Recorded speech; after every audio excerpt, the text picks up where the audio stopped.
cooperatives. Nagsisimula sa co-op. Next. The function by which schools help children to participate effectively in larger society, that's socialization. Next. The most devastating typhoon in 2009, Pundoy. The party list system shall constitute 20% of the total House of Representatives. Philippine economy indices are what? Dependent in the rise and fall of dollars. Philippine Independent Church, Isabelo de los Reyes. Tandaan niyo po yan. Variety ng wika, pag-usapan natin. Pag sinabi natin pansarili, idiolect. Pag naman po, okay, magandang gabi, bayan, that's from Noli Castro, that's idiolect. Pag naman po, particular na lugar, dialect naman yan. Pag naman po, panlipunan, sociolect naman yan. Diba? Pag naman po, nobody's language, Pidgin, diba? Pidgin. Pag naman po, nativized, Creole naman po yan. Creole. Pag naman po, ethno-linguistikong grupo, ethno-left. Ethno-left. Malinaw yun? Yes. Pag pangbahay, eco-left. Eco-left. Yan. Next. Katingihan ng wika. Paggamit ng wika, that's pag sinabing nagbabago, dinamiko. Pag sinasabi nating napagkasunduan, arbitraryo. Pag naman po organisado, masistema. Okay, masistema. Pakikipagtalastasan, ginagamit ang wika sa ugnayan. Ginagamit ang wika sa pakikipagtalo pero hindi sa salisihan. Okay, huwag kang mangisa gamit ang wika. Pinagmula ng wika.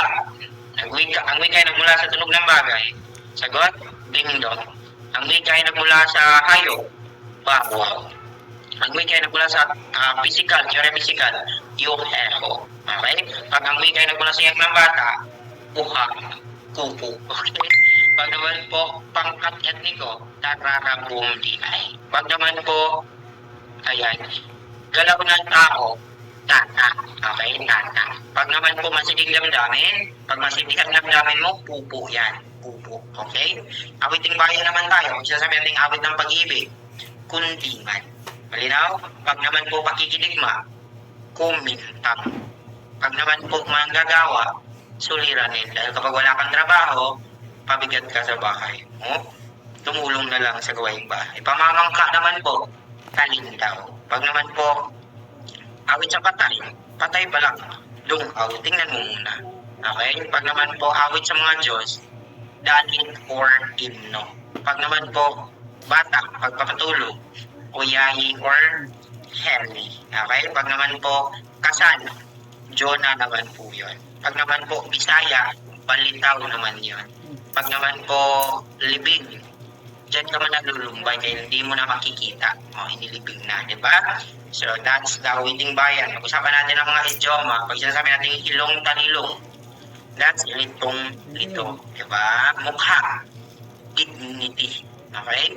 Malalim ang bulsa, kuripot yan. Pag naman po, ninggas kugon, magaling lang sa una yan. Ikaw ba yan? Hindi. Magaling ka hanggang huli, di ba? May hingalay pandas na malabas ko sa ama, pag kunwari.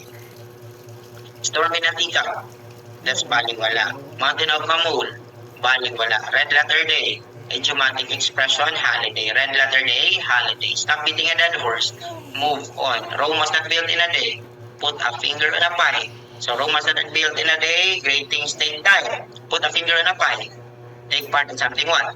Important. Old hand, experience. Green thumb, good at gardening. To be or not to be, that's indecision. And then sixes and sevens, that's confusion. Okay, next. Mga panlapi, nagamit sa LED. Limutin, that's ulapi, limot. Kagandahan, magkabilaan. Pinagkaisahan, kabilaan pa rin. Umibig, unlapi. Sumabog, gitlapi. Magkaibigan, magkabilaan. Pagsumikapan, laguhan. Pinagsinungalingan, magkabilaan. Okay? Law establishing the NCCA. That's ano yan? 7356. Okay? Ano to? This is GASPE. Diba? 6728. GASPE yan. GASPE. Okay? Or GASPE. Ito yung mga subsidy binibigyan sa private school.